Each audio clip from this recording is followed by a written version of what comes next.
אוקיי. אז נושא השיחה היא ההפרדה בין ממלכת ישראל לבין ממלכת יהודה. אני נכנס למצגת. הראש שלי לפעמים פונה ימינה, כי יש לי פה מסך גדול, אני מתנצל שאני לא לפניכם, ואם יש איזו תקלה, פשוט תעירו תוך כדי. אפשר גם לעצור אותי ולשאול שאלות במהלך ההרצאה. ההרצאה מוקלטת, החל מפחות או יותר ברגע זה, כך שמי שלא נמצא איתנו יוכל לקבל מאוחר יותר את הקישור ליוטיוב. קראתי לשיחה כפי שהגדיר אותה פרופסור עמוס פריש בספרו הקריאה הגדולה, ההפרדה בין ממלכת יהודה לבין ממלכת ישראל, וזו באמת הייתה קריאה גדולה, או יותר נכון, לא היה משבר גדול יותר בתולדות עמנו מאשר מה שהתרחש כאשר ממלכת יהודה וממלכת ישראל הפכו לשני עמים, וכידוע אנחנו במסגרת שלנו, מאז ימי בית שני, אנחנו אך ורק אנשי ממלכת יהודה. ממלכת ישראל התפזרה, כפי שאומרים חז"ל, מעבר לסמבטיון. נדחי ישראל, לפעמים מוצאים כל מיני אנשים שמוצאים לנו נדחי ישראל באפגניסטן ופקיסטן ויפן וכל מיני מנהגים שונים שנקשרים בצורה זו או אחרת לישראלים, וגם העולים החדשים מאתיופיה מייחסים עצמם לאנשי שבט דן, ומנהגיהם כידוע הם קצת בעייתיים בהשוואה למנהגים שהיו מקובלים על עם יהודה. אז אולי יש לנו רק שבט אחד שחוזר אלינו מצאצאי שבט דן, אבל שאר השבטים נעלמו מאז גלות ממלכת ישראל. כך שאנחנו רוצים בשיחה הזו להבהיר מה היו ההבדלים היותר משמעותיים, כן? לא ההבדלים הטריטוריאליים שבין שתי הממלכות. מצד ימין יש לכם חותמות שונים ששימשו את שתי הממלכות. אנחנו נתייחס אל החותמות האלה לקראת סוף השיחה. השנה 930 לפני הספירה. יש לכם את לוח התאריכים לפניכם. בשנת פחות או יותר 1007 לפני הספירה אנחנו מדברים על הקמת הממלכה המאוחדת על ממלכת דוד ושלמה, ממלכה שהתקיימה בערך 73 שנים, מאז שדוד מאחד את הישראלים והיהודאים, ובונה את בירתו בירושלים 7 שנים לאחר שהוא עלה למלכות. כפי שאמרתי, כ-73 שנים יש לנו ממלכה מאוחדת, ולאחר מכן הממלכה נפרדת לממלכת ישראל שנשלטת על ידי ירבעם בן נבט, וממלכת יהודה על ידי בנו של שלמה רחבעם. אנחנו באמת ננסה להתייחס לנושא הזה, אבל ראשית כל מבט מעט אחורה, כדי שנראה את הרקע להפרדה הזו דווקא שהייתה בין הממלכות. מדוע 10 שבטים הלכו עם ישראל, ו2 שבטים, ואחר כך הצטרף שבט שלישי, שבט בנימין, הלכו או היו בתוך המסגרת של ממלכת יהודה. מצד ימין אתם רואים את מפת ההתיישבות של שבטי ישראל מדן ועד באר שבע. אנחנו מבינים שיש לנו את שבט יהודה, שבתוכו נמצא שבט שמעון, שבט בנימין מצפונו, ירושלים שהייתה בירת הממלכה המאוחדת נמצאת בגבול בין שבט בנימין לבין שבט יהודה. מבנימין וצפונה אנחנו מדברים על ממלכת ישראל, לפי שאמרתי קודם, בנימין לכתחילה היה בתוך המסגרת של ישראל, אבל כנראה בנסיבות המקומיות של המיקום שלו, של הגיאוגרפיה, הוא נסתפח בסופו של דבר לשבט יהודה, ואנחנו, אם אנחנו קוראים לעצמנו יהודאים, החל מימי בית שני, אנחנו מכילים בתוכנו את אנשי שבט בנימין ואנשי שבט יהודה שחזרו מהגלות לפי המסופר בספר נחמיה. כל שאר השבטים הם שבטים שגלו ב-722 לפני הספירה, כ-150 שנה לפני גלות ירושלים, גלו לממלכת אשור, ומשם התפזרו לכל עבר. מצד שמאל יש לנו את הממלכה הגדולה, ממלכת דוד ושלמה, מפה בנויה כמובן על המסופר בתנ"ך, ועל עדויות, נקרא לזה ארכיאולוגיות פחות משמעותיות, כן, לגבי העוצמה של הממלכה, נושא לשיחה אחרת, שאולי אני אעביר אותה בהזדמנות אחרת, אולי במחזור השני של ההרצאות, על העניין של ההתפשטות של ממלכת דוד ושלמה, גם מהבחינות ההיסטוריות הארכיאולוגיות. אז אנחנו רואים את ממלכת דוד ושלמה כממלכה גדולה, שבחלקה הצפוני היא בנהר הפרת, כן, הגבול הצפוני של הארץ המובטחת, ובחלקה הדרומי היא כוללת בתוכה את המרחבים מתוך צפון סיני, וכמובן מגיעה בדרום עד ים סוף.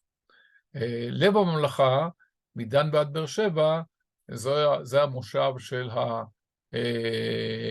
של הישראלים יהודאים, כן, בימי הממלכה המאוחדת, הם לא עוברים לגור, לא בקשור ולא בארם דמשק, לא בארם צובא ולא בצידון ולא בחמד, כלומר יש לנו ממלכה גדולה, אבל ישראל ויהודה יושבים איש תחת גפנו ותחת תאנתו, מדן ועד באר שבע. אם נלך לתקופת השופטים, כן, נלך בהיסטוריה לתקופת השופטים, אנחנו רואים דבר מרתק ומעניין לגבי מה שמתקיים אצל שבטי ישראל, אצל אותם 12 שבטים שמפוזרים בארץ.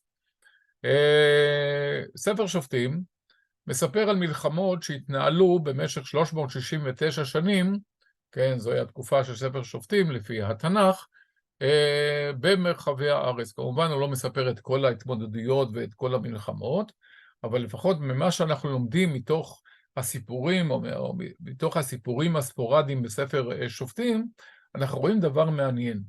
שבט יהודה נזכר רק במלחמה אחת, ושלושה פסוקים, כן, בפרק א' בספר שופטים, מלחמה שהתנהלה כנגד קבוצה של, או עם שמגיע מצפון, שקרא קושן רישתיים מארם נהריים, ואיפה התנהלה המלחמה אנחנו לא בדיוק יודעים, וזה למעשה ההשתתפות היחידה של יהודה בתוך מסכת הקרבות, בתוך מסכת המלחמות, של 369 השנים של ספר שופטים. לעומת זאת, כל שאר המלחמות מתנהלות על ידי השבטים האחרים, כן, אם זה המלחמה השנייה בספר שופטים, כן, מלחמת אהוד בן גירה כנגד מואב, שהוא משתף במסגרת המלחמה הזו את שבט בנימין ושבט אפרים, זו המלחמה השלישית, כן, מלחמת גדעון, שמשתף בתוך המלחמה, המלחמה השלישית, מלחמת דבורה, שמשתפת בתוך המערכה הזו,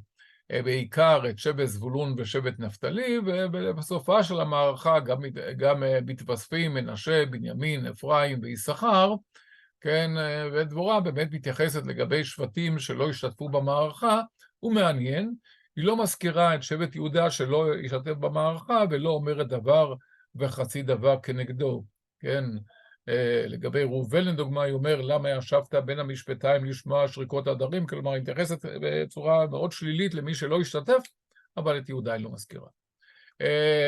במלחמה הרביעית יש לנו את מלחמת גדעון, שם יש לנו שני שבטים, כן, המלחמה מתנהלת אמנם בתוך שבט יששכר, אבל רק שני שבטים משתתפים במערכה. המלחמה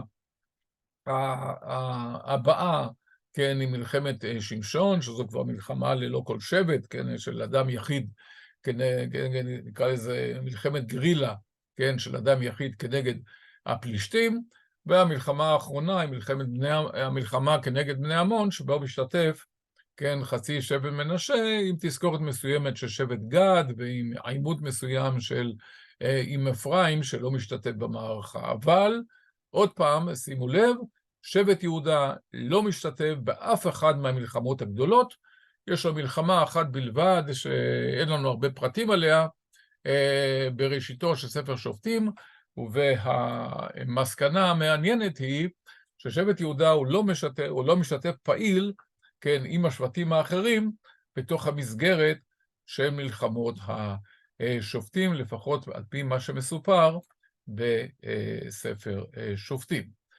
אם נלך לתקופה שלאחר מכן, כן, תקופת שאול, אנחנו מוצאים את מלחמותיו של שאול, סדרה של מלחמות של שאול, אבל הסיכום של סדרת המלחמות הזו, אגב, זה מעניין לגבי תקופתנו, ששאול הרי לא עוסק בכיבוש, כן, והתנ"ך כותב, כן, הוא בכל אשר יפנה ירשיע. נתייחס לזה מיד. ושאול בסופו של דבר לא שולט על כל המרחבים של ארץ ישראל, כי איך נדע מהם המרחבים ששולט המלך? נדע את זה לפי מה שהוא מוריש לבנו. ובנו של שאול, כן, איש בושת, בן שאול, מולך במחניים בעבר הירדן המזרחי, ומקבל שטח שכולל בתוכו את אפרים, בנימין וישראל כולו, כן, או באזורים של הגלעד והאשורי וישראל וכו', כלומר ממלכה, בסך הכל ממלכה מאוד מאוד קטנה ומצומצמת, כן, בואו נראה אותה מיד במפה מצד ימין, כן, ממלכה מצומצמת מקבל איש בושת, יש להניח שזה אזור השליטה של שאול, לא יותר מאשר הקטע הזה, נותר שבט יהודה בפועל מחוץ לממלכת שאול. לגבי סגנון המלחמה של שאול, אנחנו שומעים ששאול למעשה לא כובש שטחים, למרות שכתוב בסיכומי ימי שאול, וילחם סביב בכל אויביו, במואב, בבני עמון, באדום, מלכי צובה וכולי, התרגום מקפיד לומר, וכל אתר דמדפני מחייב. הרד"ק והרלב"ג מסבירים שבעצם שאול הוא לא כובש שטחים, הוא נלחם כנגד אויבים שתוקפים אותו. כלומר, נלחם כדי להציל את עם ישראל מידי צר הבא עליו.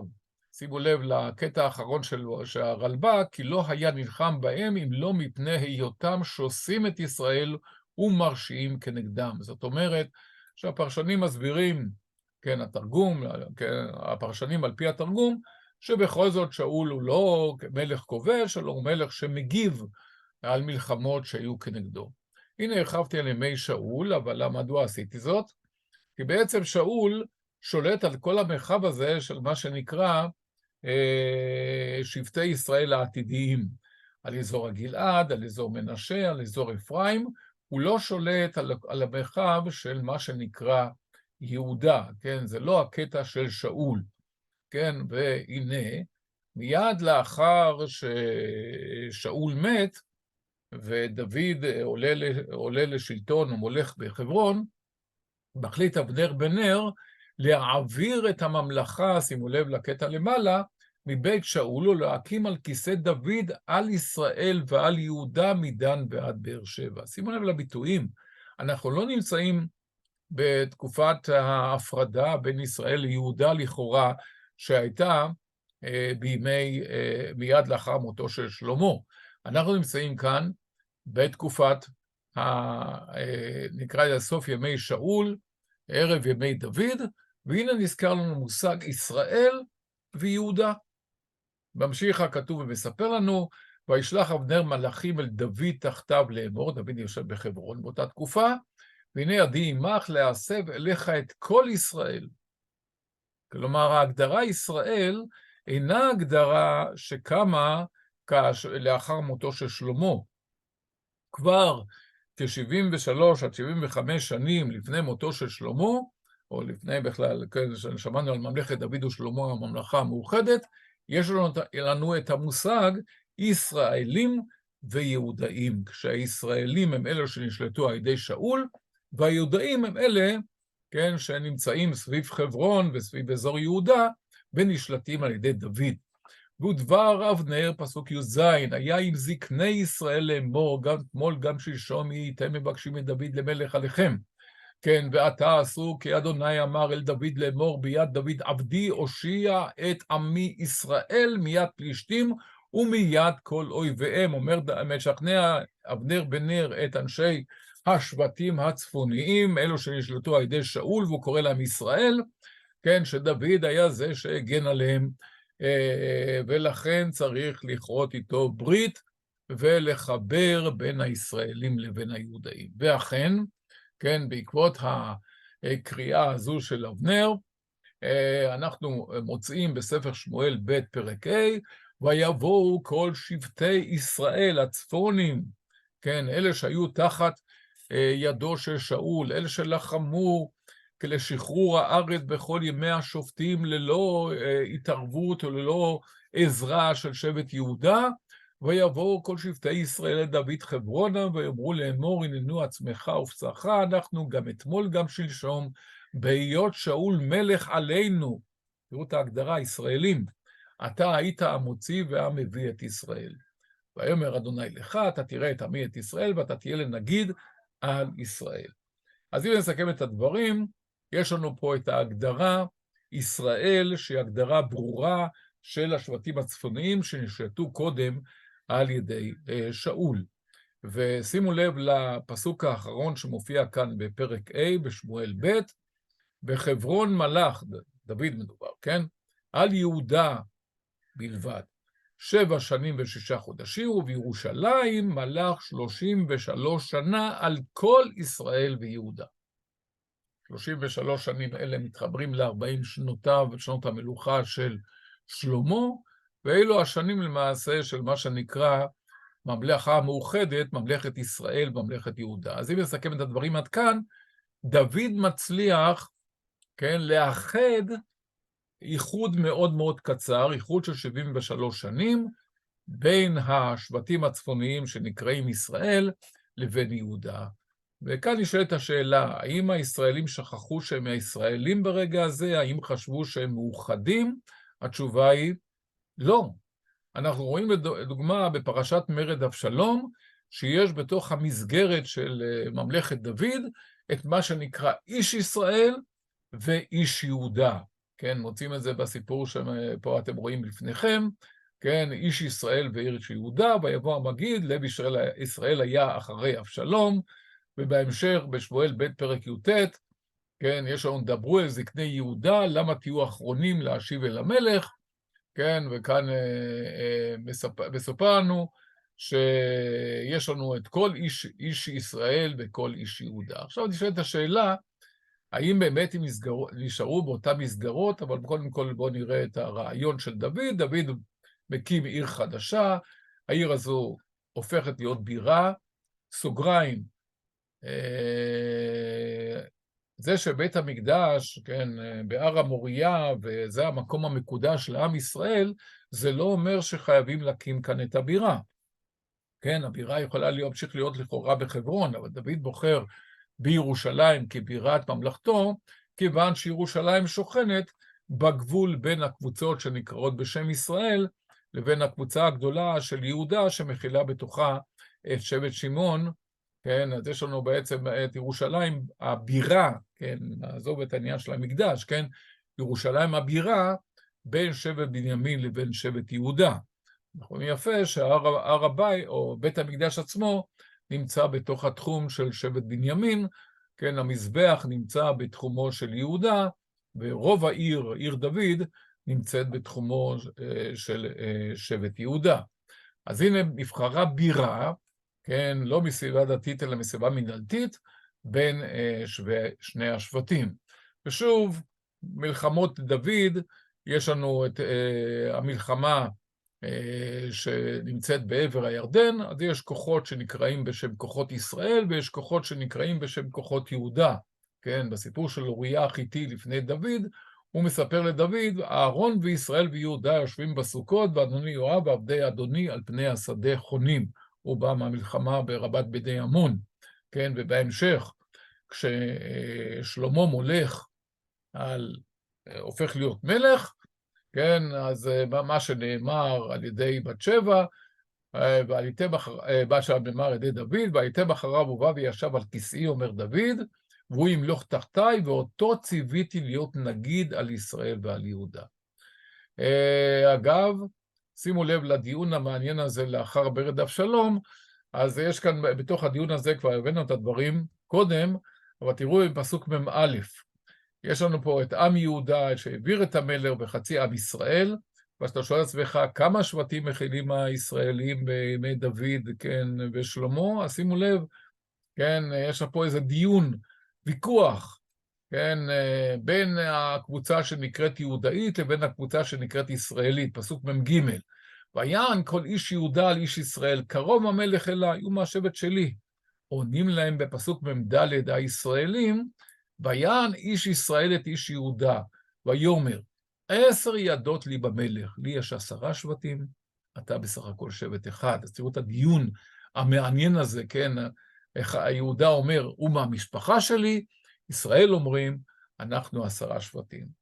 אז מה אני רוצה לומר עד כאן? אנחנו בעצם רואים שהמושגים ישראל ויהודה לא נולדו לאחר מותו של שלמה, היו מושגים מוטבעים בתוך עם ישראל במהלך תקופת השופטים, כששבט יהודה הוא האוטסיידר, נקרא לזה, אם נשווה את זה לימינו, אני תמיד, אצל תלמידים, אצל סטודנטים, כן, אני תמיד משווה, אני לא יודע אם ההשוואה נכונה או לא, תאמרו לי אתם אולי אחר כך, לחרדים, כן, יהודה הוא מעין גוש חרדי כזה שיושב לו בבני ברק או בשכונות מסוימות בירושלים, לא מתערב במלחמות, כן, ואחר כך הופך להיות בעזרתו או בשליטתו של דוד, כן, למנהיג שמצליח לאחד בין כל הקבוצות הישראליות, כן, עד לקטע הזה, או עד לרגע שדוד הופך להיות מלך בירושלים, יהודה ישב בצד, לא התערב במה שקורה, כן, ברחבי הארץ, וכשהוא כבר מתערב, הוא הופך להיות המנהיג. כן שווה, לא שווה לימינו, כן, נשאיר זה עכשיו למחשבה. ושימו לב, בהגדרה של מלכותו של שלמה, כבר אנחנו נמצאים בייחוד המלא, אחרי שכבר דוד מלך על ישראל ויהודה, ולכאורה נמצאים במצב מצוין בארץ, והנה שימו לב להגדרה שמופיעה כאן במלכים א' פרק A, בימי שלמה, וישב יהודה וישראל לבטח, איש תחת גפנו ותחת עינתו מדן ועד באר שבע כל ימי שלמה. כן, כולם זוכרים שישנם יהודה בישראל. אז זה בעצם ההקדמה לימינו. ואז נשאלת השאלה, האם תכלס, כאשר מלכות דוד ושלמה, הם התייחסו בצורה אחרת לישראלים וליהודאים. וכאן יש לנו קטע מאוד מעניין, שמופיע בדרך אגב במלכים א' פרק ד', שלשלמה 12 ניצבים על כל ישראל, וחלקלו את המלך בביתו, חודש בשנה יהיה על כל האחד לכלכל. אם נאמר את זה בפשטות, כן, ישנם אזורים כלכליים שמכלכלים נקרא לזה את החיילים ואת הכהנים ואת שאר השרים שיושבים בירושלים. מי מכלכל אותם? יש פה רשימה של מחוזות, באופן טבעי ישנם 12 שבטים, תחלק אותם ל-12 מחוזות, כל שבט יכלכל את ביתו של שלמה ואת ירושלים חודש בשנה. לא, שימו לב למפה שמופיעה מצד שמאל. כל 12 הנציבויות של שלמה זה אך ורק אצל הישראלים, ולא אצל יהודה. יהודה לא מעלה מיסים ולא חייב לכלכל את השרים ואת הכהנים ואת כל מה שמתקיים בירושלים. זה כמובן מביא למרמור רב שאותו נראה בהמשך. ההפרדה, נעבור שלב. עם מותו של שלמה, כן, נוצרת הפרדה. הרקע להפרדה מבחינת ההשקפה המקראית הוא ששלמה עובר על 3 דברים שנזכרים בציווי המלך בספר דברים. רק לא ירבה לו סוסים ולהשיב את העם מצרימה, כלומר קשר למצרים וריבוי סוסים זה הדבר האחד. הדבר השני לא ירבה לו נשים, הדבר השלישי וכסף וזהב לא ירבה לו מאוד, כמובן כסף וזהב שירבה עבור, נקרא לזה, המצב הפיננסי שלו, כן, ולא לגבי מה שקורה בתוך העם. חטאי שלמה, המסופרים החל מפרק י' בספר מלכים א', הם בדיוק אותם חטאים.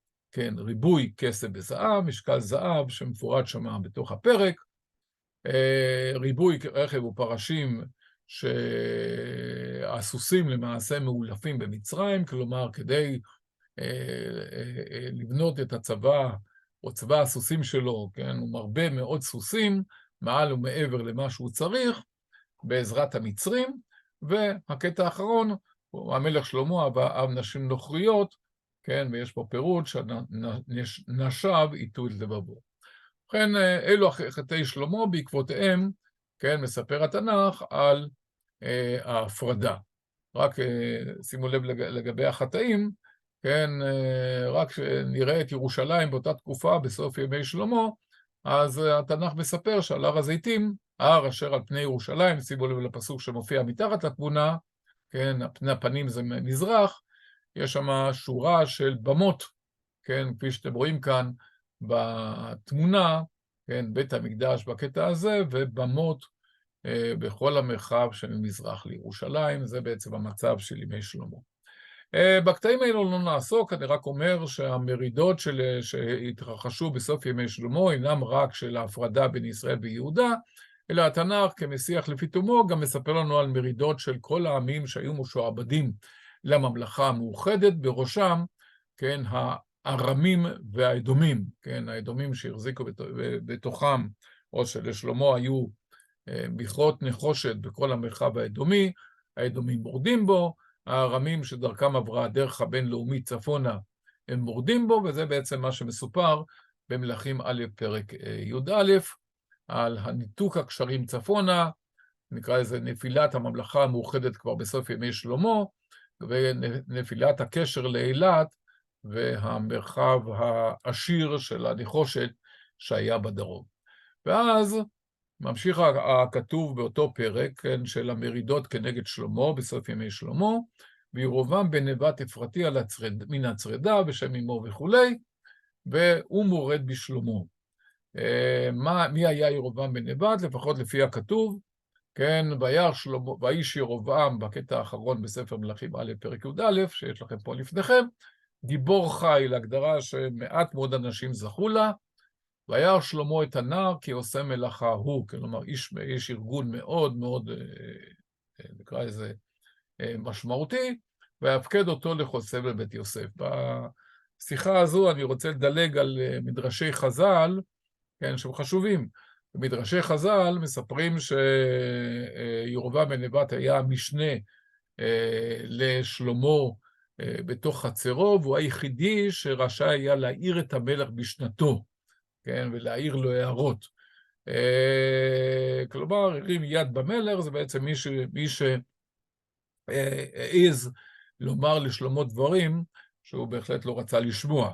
בין היתר, מסופר כאן שהוא היה אחראי על כל סבל בית יוסף. סבל בית יוסף זה אותם אנשים שחצבו בהר והביאו את האבנים ובנו את הבניינים בירושלים. בקדמות היהודים פרק ח', המסורת שהייתה אצל יוסף בן מתתיהו, איש ירושלים, קנה אותה כנראה מחכמי ירושלים, שהוא מספר לנו, איש ירובעם בן נבט היה אמיץ ובעל רוח דועזה, זו כנראה מסורת של אותם חכמים שישבו בירושלים, בתוכם ישב גם יוסף בן מתתיהו, עמד ומינהו למפקח על בניין החומות בשעה שהקיף את ירושלים, ובסוף מספר, נתן בידו כשכר כבוד את משרת שר הצבא בשבט יוסף. עוד נתון נוסף לגבי מעמדו. כלומר, מדובר בהחלט לא על עבד. עבד המלך זה האדם החשוב ביותר בממלכה, כמו שיהושע הוא עבד משה ומשה עבד השם, כן, כך עבד המלך הוא האדם החשוב ביותר, נקרא לזה מנכ"ל המשרד, משרד ראש הממשלה. כן, זה היה ירובעם בן נבט. שהיו לו כמה וכמה, נקרא לזה, תחומי אחריות, כן, מאחריות של בנייה, דרך אחריות של ארגון של כל המערכת, והיה אחראי אפילו לסגור את החומות של ירושלים, פרץ עיר דוד, והמרידה שלו כנראה, לפחות לפי חז"ל, הייתה הערות שהוא העיר לשלמה, על החטאים אשר הוא עשה. מיד לאחר מכן ממשיך הפרק ומספר על בחירתו של ירובעם בן נבט על ידי הנביא אחיה השילוני, שהוא פוגש אותו בדרך ואומר לו, הנני קורע את הממלכה מיד שלמה ונתתי לך את 10 השבטים. השבט אחד יהיה לו למען דוד וכולי, ולקחתי המלוכה ביד בנו, כלומר מיד שלמה, ונתתי לך את 10 השבטים. ובהמשך כתוב, והיית למלך על ישראל. הנה חזר המושג ישראל, במה שאומר אחיה השילוני לירובעם בן נבט. חז"ל רואים את הקטע הזה של השלמה החדשה, כן, מעירים על זה במדרש מאוד מעניין, מה שלמה חדשה אין בה כל דופי, אף תורתו של ירובעם לא היה בה כל דופי. כלומר, חז"ל רואים בירובעם בן נבט תלמיד חכם מאוד חשוב, שנבחר על ידי הנביא, שימו לב, זו בחירת נביא, להיות הממשיך של הממלכה או של השליטה של דוד ושלמה. הסוף של הקטע כאן, כן, ומה שמסומן כאן באדום, ויבקש שלמה להעמיד את ירובעם, ויקום ירובעם, ויברח מצרים אל שישק מלך מצרים, ויהי במצרים עד מות שלמה. צריכים לדעת היסטורית מה מתרחש בתקופה הזו.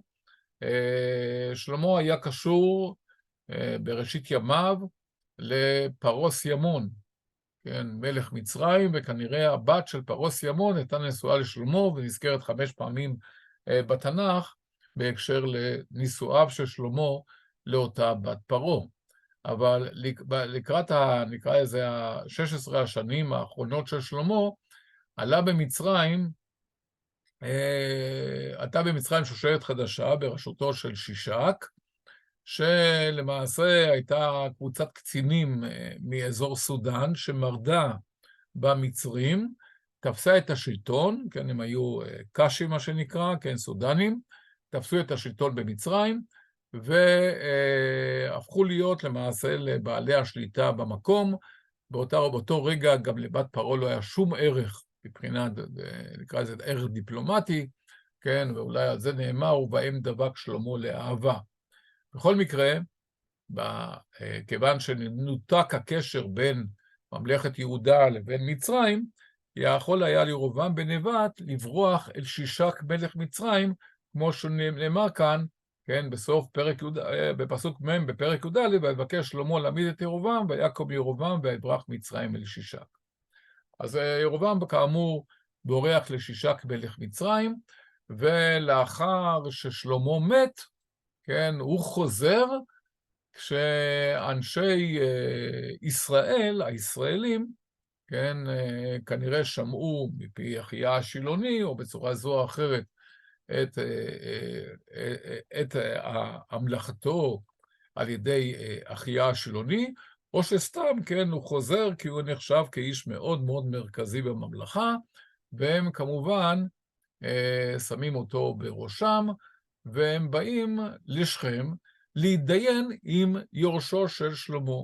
שלמה הפך להיות מלך אחרי ימי דוד, כשהישראלים ממליכים אותו, ואילו היהודאים המליכו באותה תקופה את אדוניה בן חגית. בסופו של דבר זה היה ברור שהישראלים מקבלים את שלמה למלך. במקרה שלנו, אנחנו רואים ששלמה הומלך על ידי, רחבעם בן שלמה הומלך על ידי היהודאים, והוא בא לשכם כדי לקבל את הסכמת הישראלים שהוא ימלוך עליהם. כלומר, מן הסתם, הוא היה צריך לקבל איזושהי הסכמה, או איזשהו הסכם, או איזשהו, נקרא איזה קואליציה, עם הישראלים, ומתחילה התדיינות קואליציונית. במסגרת ההתדיינות הקואליציונית, כן, הם אומרים לו, הישראלים, אביך הקשה את עולנו, זוכרים את הסיפור של המיסים, כן, שהזכרתי קודם, ואתה אקל מעבודת אביך הקשה ומעולו הכבד אשר נתן עלינו ועובדיך.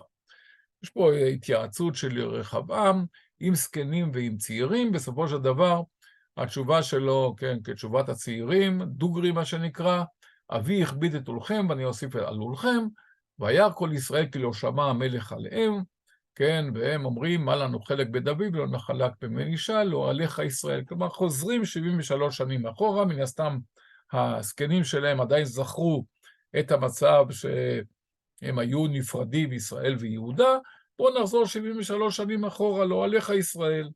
כן, אתה ראה ביתך דוד, והלך ישראל לא עליו. אגב, כן, שלמה לא, רחבעם בן שלמה לא מתייאש, הוא מנסה לשלוח איזשהו איש, כן, אדורם, אשר על המס לגבות את המיסים הידועים, כן, שנגבו באותה תקופה מהישראלים, וכמובן רוגמים אותו באבנים, והפשעו ישראל בבית דוד עד היום הזה. כלומר, כאן יש לנו את ההפרדה, כן, וירובעם בן נבט הומלך על הישראלים. אז יש לנו בעצם את הממלכה או שתי הממלכות, שלכאורה זו הפרדה טריטוריאלית.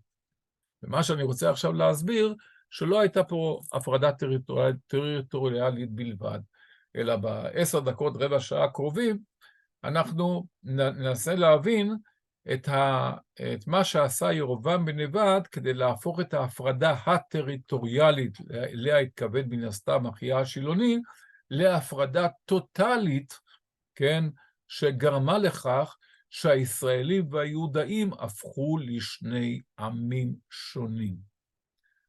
איך עושים את זה? כן, הרי בסך הכל הם היו די דומים אחד לשני, והם חיו ביחד 73 שנים כממלכה מאוחדת, והנה הוא הופך להיות מלך על רוב השטח של הממלכה, כן, על 10 שבטים, גם על חלקים מעבר הירדן, על אזור הגליל, על אזור השומרון, כן, על חלקים ממישור החוף, ויהודה היא בסך הכל ממלכה קטנה, ומחליט ירובעם בן נבט עם ההפרדה, להפוך את ההפרדה להפרדה טוטלית.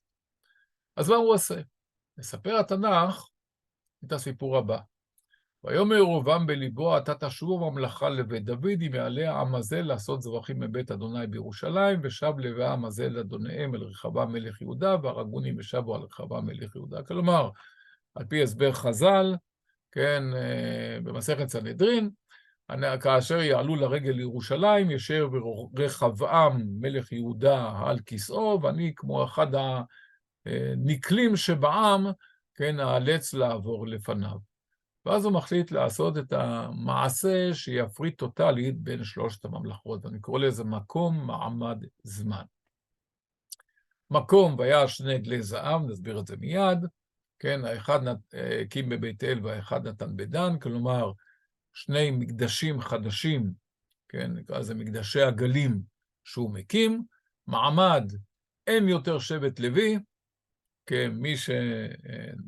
כמי שמקריב קורבנות, אלא קצות העם, גם את זה נסביר עוד מעט, וזמן, כן, אנחנו נראה עוד מעט, כיצד הוא עושה לוח שנה אחר לישראל וליהודה. נתחיל בתהליך הראשון. רב לכם מעלות ירושלים, הנה אלוהיך ישראל אשר העלוך בארץ מצרים, כך נזכר כאן, וישם את האחד, העגל האחד בבית אל, ואת האחד נתן בדן. די דומה לכאורה לפסוקים שמדברים על מעשה העגל במדבר על ידי אהרון.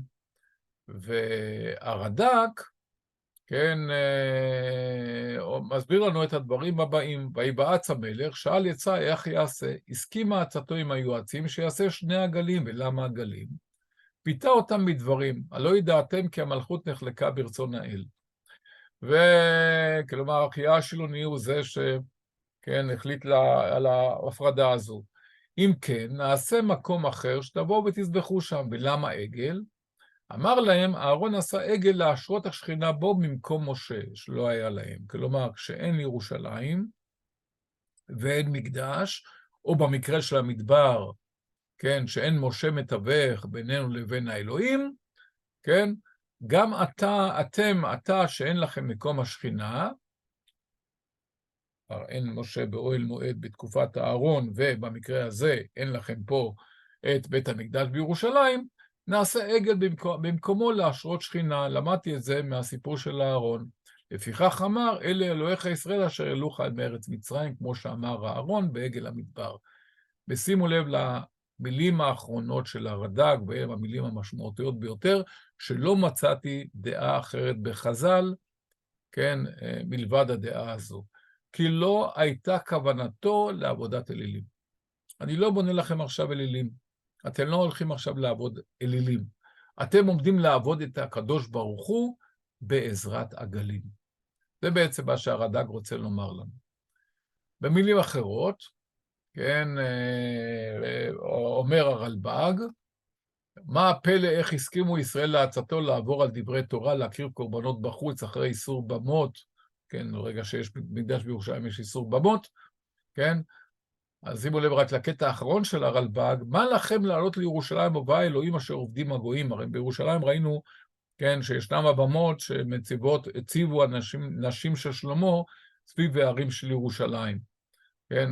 אני אומר לכם לעבוד את אלוהי ישראל, כן, דרך אלמנט מסוים, כן, שקוראים לו עגל, ולא לעלות לירושלים ולראות את עבודת האלילים שנמצאת סביב ירושלים. כלומר, הרלב"ג מסביר את זה בצורה מעניינת, כלומר, אני אומר לכם לעבוד את אלוהי ישראל, בצורה, נקרא לזה, כעבודת אלוהי ישראל, עם איזו רפורמה מסוימת, כן, במקום לעבוד אותו בירושלים, נעבוד אותו כאן בבית אל ובדן.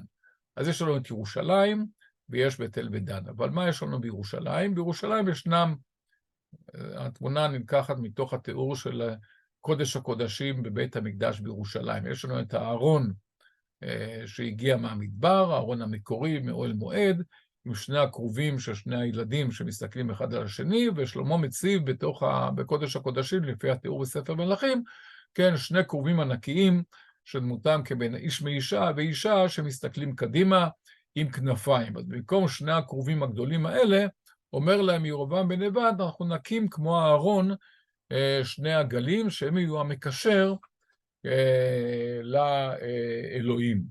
כמובן שמדובר פה בעבודת אלוהי ישראל, ושימו לב אגב, למה שמופיע בסוף ימי ממלכת ישראל, סיכום חטאי ממלכת ישראל. ויעזבו את כל מצוות אדוני אלוהיהם, ויעשו להם מסכה שני עגלים, ויעשו אשרה, וישתחוו לכל צבא השמיים, ויעבדו את הבעל. שימו לב לתהליכים. בהתחלה, הכוונה היא, עושים להם מסכה שני עגלים, וכמו שמסביר הרד"ק, במקרה הזה עדיין לא הייתה עבודת אלילים. בהמשך עושים אשרה, שזה עצים ליד עבודת האלילים, עבודת אלוהי ישראל, כן, ללא פסלים, ואחר כך הגיעו בימי אחאב לעבוד את הבעל. כלומר, היו תהליכים שונים, כן, שנמשכו במשך תקופה ארוכה, עד שהגיעו למצב שהגיעו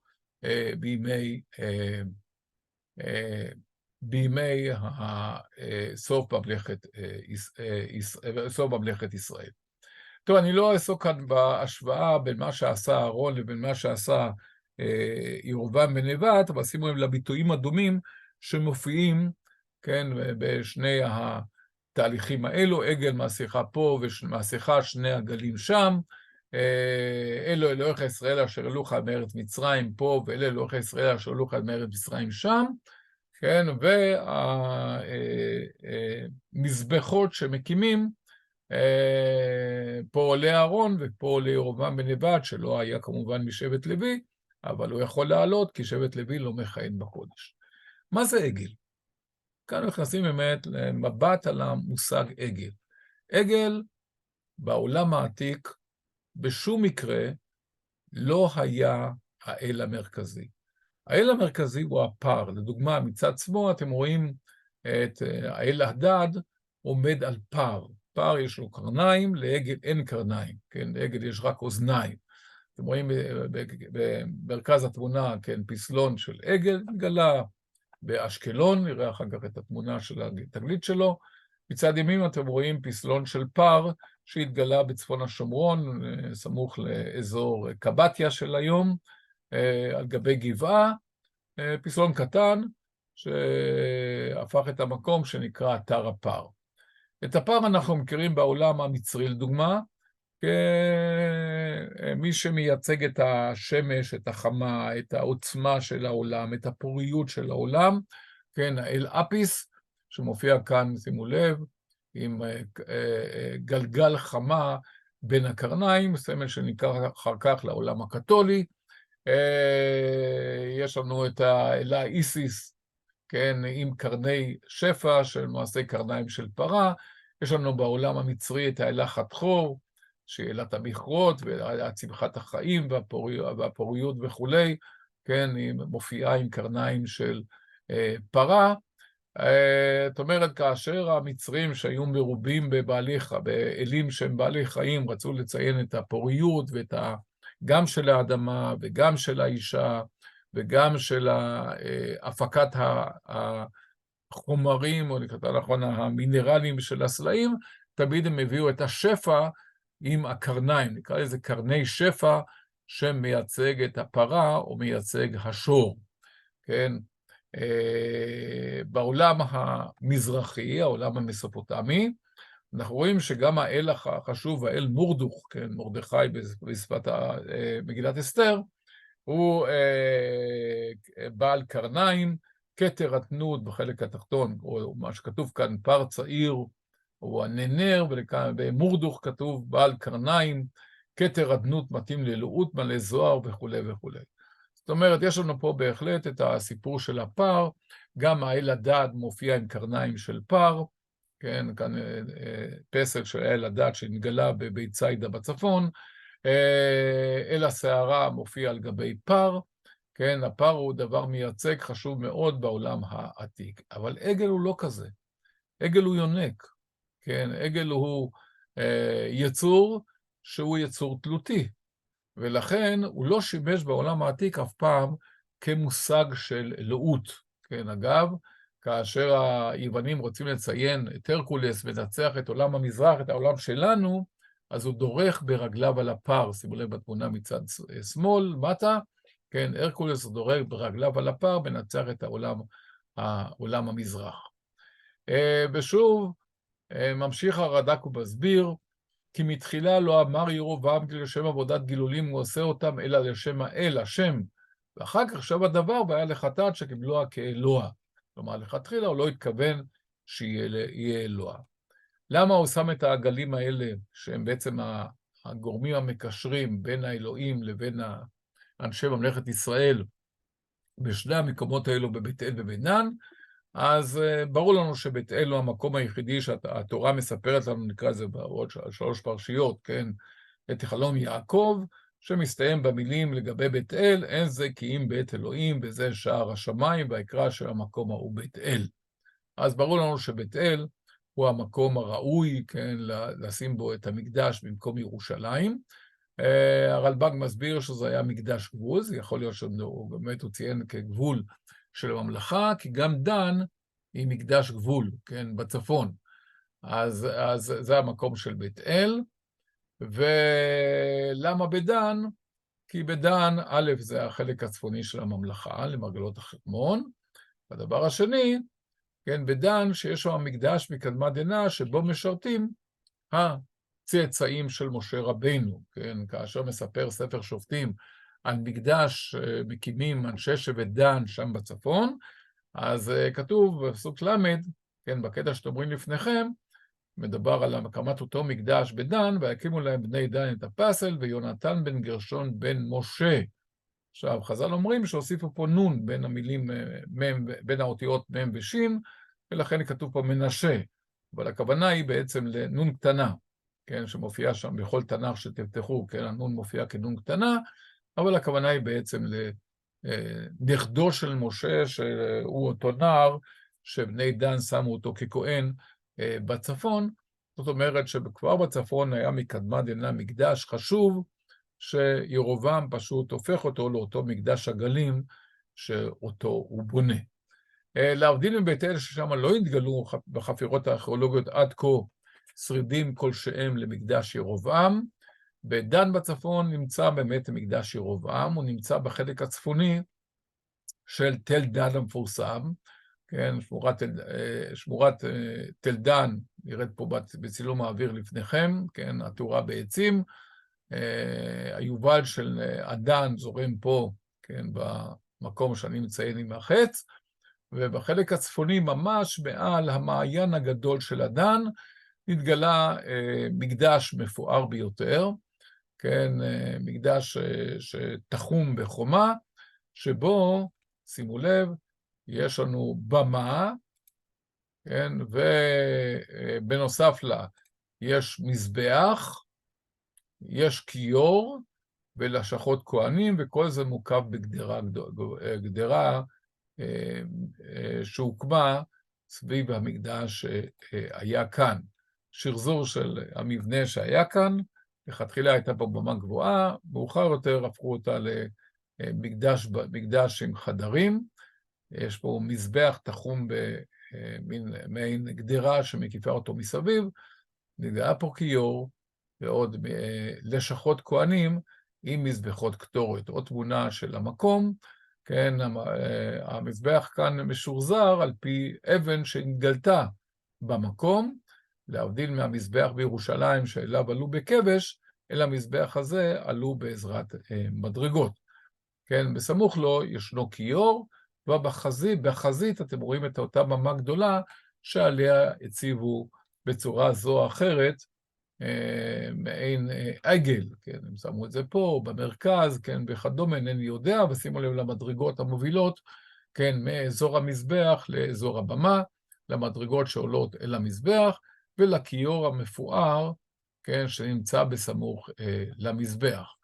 מדובר כאן בתגלית מרתקת ומעניין, שאגב נתגלתה כבר בשנות ה-60 של המאה הקודמת, על ידי אברהם בירן, החופר של תל דן, והמזבח הזה דומה מבחינת המידות שלו, כן, למטבח שמתואר בתורה, שהיה במשכן בירושלים, כן, ודומה מאוד למזבח שנתגלה גם בתל ערד, ומבחינת המבנה שלו, כן, מזבח שיש לו קרניים, דומה למזבח קטן שנתגלה בבאר שבע, וכנראה במידה זו או אחרת גם למזבח שנתגלה בהר עיבל. ישנם חפצים שונים ששימשו באותו מזבח, כן, לא נעסוק בזה, וממש בסוף התקופה שבו הוא שימש כמקום מקודש, נתגלתה כתובת בתקופה ההלניסטית, כן, תקופה כ-500-600 שנה לאחר הקמתו, שבה כתוב לאל אשר בדן זו אילוס נדר נדר. הנה כתובת שמספרת על מקדש במקום. באחד מלשכות הכהנים הסמוכות לאותו מזבח, נתגלתה לוחית שנהב, אתם רואים אותה כאן, לוחית קטנה, כן, בקוטר של כ5 סנטימטר, ובה אתם רואים, כן, חריטה של אדם שמתפלל לפני איזו דמות מסוימת שניצבת על גבי עגל, כן, כך שייתכן שזה מייצג את העגלים שעמדו באותה תקופה במקום. אז הנה הבנו מה זה המקום, כן, שינוי המקום במקום ירושלים, מקדש בדן ומקדש בבית אל. מה זה מעמד? מעמד זה היה אז כהנים מקצות העם אשר לא היו בני לוי. מה שאנחנו יודעים על הכהנים האלה, הם כהנים שהיו כנראה מקבוצות אחרות. יש אמירות של חז"ל שמתייחסות לעניין של הכהנים, ודיון מפורסם שנעשה לגבי השומרונים שהם כנראה ממשיכי ממלכת ישראל, כן, בין רבי ישמעאל לרבי עקיבא, מדבר על כך שקצות העם יכולים להיות גם הקצה הגבוה ביותר. כלומר, קצות העם לא חייב להיות קצות העם מבשון האנשים היהודים, כן, גם מי שהגבוה יכול להיות קצות העם. הרב מרגליות, אגב, העלה רעיון שמדובר אולי על חזרה לתקופה שלפני בחירתו של שבט לוי, כן, אחרי מעשה העגל, וייתכן שמדובר שקצות העם למעשה זה הבחורים, כן, הופכים את הבחורים למי שישמש בקודש. מה שברור שאין לוויים בממלכת ישראל, הם חוזרים לירושלים, כן, כמו שנאמר בדברי הימים, הלא הדחתם את כהני אדוני, את בני אהרון והלוויים, ותעשו לכם כהנים כעמי הארצות, כל הבא למלא ידו בפר בן בקר ואלים 7, והיה כהן ללא אלוהים. כן, אז יש לנו בעצם כהנים שאינם בני לוי, שינוי מעמדי מאוד חשוב שעושה ירבעם בן נבט. השינוי השלישי שהוא עושה, וזו כנראה מה שנקרא הפרדה הטוטלית, זה השינוי בלוח השנה. כתוב, ויעש ירבעם חג בחודש השמיני, ב15 יום לחודש, כחג אשר ביהודה, ויעל על המזבח אשר עשה בבית אל ב15 יום, בחודש השמיני, בחודש אשר בדה מליבו. שימו לב, הוא לא עשה חג חדש, הוא עשה חודש חדש. חג בתנ"ך זה חג הסוכות. כן? כחג אשר ביהודה. אבל את חג הסוכות הוא עשה, לפי מה שכתוב כאן, בחודש השמיני, ואנחנו הרי את סוכות חוגגים בחודש השביעי, אנחנו היום בחודש חשוון, זה החודש השמיני. אז מה פתאום לכאורה הוא עשה בחודש השמיני? את הכתוב, או את מה שכתוב כאן, כתב כמובן ירמיהו, שכתב את ספר מלכים לפי חז"ל. או דמות אחרת, כן, יהודאית שכתבה את הדברים, ולפי הספירה של שבט יהודה, זה היה בחודש השמיני. אבל ייתכן שירובעם הפך את החודש הזה, כן, לחודש השביעי. איך הופכים את החודש הזה לחודש השביעי? אני רוצה פשוט שתשימו לב. את חג הסוכות חוגגים בצאת השנה, שהוא חג האסיף תקופת השנה. ואם אנחנו בודקים מתי חג הסוכות צריך להיות, אז זה צריך להיות, לפי חז"ל, בימים שהם קצרים מהלילות, כלומר אחרי 21 בספטמבר לפי החישוב של ימינו, כן, דבר שנזכר למעשה תקופת השנה, תקופה שחז"ל מגדירים אותה כתקופת תשרי. עכשיו אנחנו יודעים שעיבור שנה נעשה מקדמת דנא בחודש אדר. אבל הנה שימו לב, בתוספת המסכת סנהדרין, וגם במסכת סנהדרין וגם במסכת ראש השנה, ישנו קטע שמצוטט בשלושת המקומות האלה, שבהם נזכר דבר מעניין. רבי שמעון אומר, אפילו הייתה חסרה 16 יום לפני החג, חג זה חג הסוכות, מעברים אותה. והם מעברים את השנה לפני ראש השנה, ואם עברוה אינה מעוברת. כלומר, קורה שאתה נאלץ לעבר את השנה לא בחודש אדר, כן? אלא, אתה צריך להשתדל כמובן לפי סוף הקטע, כן, לעבר באדר, אבל יש מה שנקרא דחק. מה זה דחק? דחק מתרחש כאשר מסתבר לך שחג הסוכות יצא בימים שארוכים מהלילות. ואז לא מתקיים מה שנאמר בצאת השנה, או במה שנקרא תקופת השנה. וכדי לעשות את זה, מה עושים? אין ברירה, מה שנקרא דחק, מעברים אותה אחר ראש השנה. כלומר, חוגגים את ראש השנה, ובאופן טבעי, כן, זה גורר אחריו, כן, את יום הכיפורים, ואת החג, שעליו נאמר שהוא חייב להיות בצאת השנה, כן, שזה בימים שקצרים מהלילות, או תקופת השנה, אתה עושה כבר לאחר חודש, אחרי שעיברת, במילים אחרות, הגעת לאלול, הסתבר לך שסוכות יכול לחול בימים שהם ארוכים מהלילות, דבר לא בצאת השנה, תחגוג את ראש השנה, תחגוג את יום הכיפורים, את צום יום הכיפורים, ואחר כך תמתין, כן, לחודש הבא, ואז, כלומר, תעשה מה שנקרא עיבור שנה, ואז, כן, אתה תחגוג את חג הסוכות. כמובן שהתוספתא והגמרא במסכת סנהדרין, וגם הגמרא במסכת ראש השנה, אומרים לך, תיזהר, כן, אל תגיע למצב הזה, כן, תחשב מראש את העניין של צאת השנה וחג האסיף, כדי שלא יצא לך הדחק, כן, ותשתדל לעבר באדר. אולי ירבעם בן נבט בא אליהם ואמר להם, לאנשי ממלכת ישראל, אני תלמיד חכם, כן, אני זה שהוכתרתי על ידי הנביא אחיה, אני אומר לכם שצריך לעבר את השנה. ואז הוא מוסיף חודש, כן, בחודש אשר בדה מליבו, כתוב בפירוש, הוא בדה חודש, הוסיף חודש, ואז, כן, אנחנו מוצאים שבישראל וביהודה הופך להיות לוח שנה אחר. הדברים האלה הם מאוד מעניינים, כי מי שהיום הגוף היחידי שאומר, אנחנו צאצאים ממלכת ישראל, אלו השומרונים שחיים בחלקם בהר גריזים וחלקם בחולון. ועד היום, לוח השנה שלהם, שכנראה מבוסס על הרעיון הזה, כן, הוא בחודש ימים בדרך כלל אחרינו. לדוגמה, סוכות אצלהם חל בשבוע שעבר, שיום שמיני עצרת היה ביום ראשון האחרון.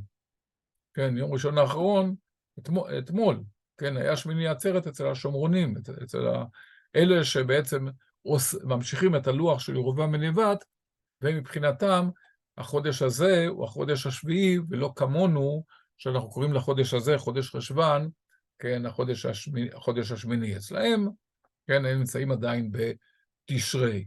במילים אחרות, בממלכת יהודה או ממלכת ישראל, היה להם שני לוחות שנה אחרים. איך אני יודע את זה מהתנ"ך, את כל מה שאמרתי? כי בספר דברי הימים, פרק פרק ל', מסופר סיפור מאוד מעניין. מסופר שחזקיהו עושה פסח, והוא רוצה שגם אנשי אפרים ומנשה יבואו לעשות פסח בירושלים. עכשיו, מה זה ימי חזקיהו? ימי חזקיהו זה 20 שנה לאחר שכבר אין ממלכת ישראל. הם כבר גלו ב-722, הפסח הזה נעשה כנראה בסביבות 701 או 700 לפני הספירה, כ-20 שנה לאחר מכן, אין ממלכת ישראל, והוא רוצה לעשות פסח ולצרף לירושלים גם את אנשי ממלכת ישראל. אז מה הוא עושה? ויבעץ המלך בשריו וכל הקהל בירושלים לעשות הפסח בחודש השני. מה עושים פסח בחודש השני? כן, אין מצב כזה. כן, כי לא יכלו לעשות בעת ההיא, כי הכהנים לא התקדשו למדי, והעם לא נאספו לירושלים, כן, והעבירו דבר וכולי. אז לכאורה תאמרו לי, רגע, הוא עשה פסח שני בסך הכל. כן, האבא היה טמא, אבל כבר חז"ל אמרו לנו שאין טומאה בציבור.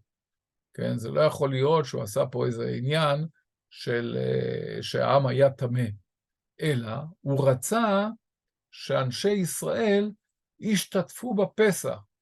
כן, הוא אומר להם, אל תהיו כאבותיכם ואחריכם שמעלו בה השם אלוהי אבותיהם ויתנם לשמה כאשר אתם רואים. אל תהיו כמו וילכו הרצים, כן, בכל ישראל ויהודה. הוא רצה להביא את הישראלים, אבל הישראלים יש לו שנה אחר. אז הוא הוסיף חודש ביהודה, כי הוא מלך, כן, אין בישראל כבר מלך. אז הוא מוסיף חודש. הוא מוסיף חודש כדי שהם יבואו, בפסוק י' והיו הרצים עוברים מעיר לעיר בארץ אפרים ומנשה ועד זבולון, והיו משחיקים עליהם, הישראלים צחקו עליהם. מה פתאום שנבוא לירושלים? יש לנו את המקדשים שלנו בבית אל ודן, וגם ביהודה הייתה יד אלוהים לעשות זה ואחד לעשות מצוות המלך בדבר השם. זאת אומרת, הם מוסיפים חודש. וממשיך פסוק י"ח, כי מרבית העם רבת מאפרים מנשה יששכר וזבולון לא יתארו כי אכלו את הפסח ולא כתוב. הם היו בבעיה שלהם, כן, שלא היו מספיק תיאורים והיו צריכים לתאר אותם, כדי שכולם, כן, יעשו את הפסח בירושלים. פסוק כ"ה, ויסבחו כל קהל יהודה והכהנים והלוויים וכל הקהל הבאים מישראל, שכבר לא קיים, שרוב הישראלים כבר היו בגלות, כן, אלה שנותרו בארץ, והגרים הבאים מארץ ישראל, מהארץ של הישראלים, והיושבים ביהודה. והייתי שמחה גדולה בירושלים, כי מימי שלמה בן דוד מלך ישראל לא כזאת בירושלים. זאת אומרת, פה חזקיהו, כן, עושה לנו את הפסח בירושלים, כפי שהיה בימי דוד ושלמה, שגם הישראלים וגם היהודאים עשו את הפסח, כן, באותו תאריך. אז כמובן שחז"ל לא קיבלו את השינוי ללוח שעשה פה חזקיהו, שהוסיף חודש, ולאחר מכן כנראה שינו את זה חזרה ללוח יהודאי, כן, שקיים עד היום הזה, אבל הרעיון הוא ברור, כן, יש לנו פה אכן לוח שנה אחר לשני העמים. עכשיו, לדברים האלה קוראים חטאי ירבעם בן נבט, זה השם הכללי לדברים האלו, ההפרדה במקום, בזמן ובמעמד. ושימו לב שהיה מלך אחד שקראו לו יהוא, שהשמיד את כל בית אחאב ואת כל הבעל, ועשה ישר בעיני השם, כך כתוב בסיכום ימיו של יהוא. ויאמר השם אל יהוא, יען אשר היטיבות לעשות הישר בעיניי. הנה לנו מלך נהדר בממלכת ישראל, שהרס את הבעל, ככל אשר בלבבי עשית לבית אחאב, ולכן תקבל מתנה. בני רביעים ישבו לך על כיסא ישראל. פסוק אחרי זה, חברים תסתכלו, פסוק אחרי זה, פסוק ל"א, אותו פרק, פסוק ל"א. ויהוא לא שמר ללכת בתורת אדוני אלוהי ישראל בכל לבבו, לא שר מעל חטאות ירבעם אשר החטיא את ישראל. אתם מבינים?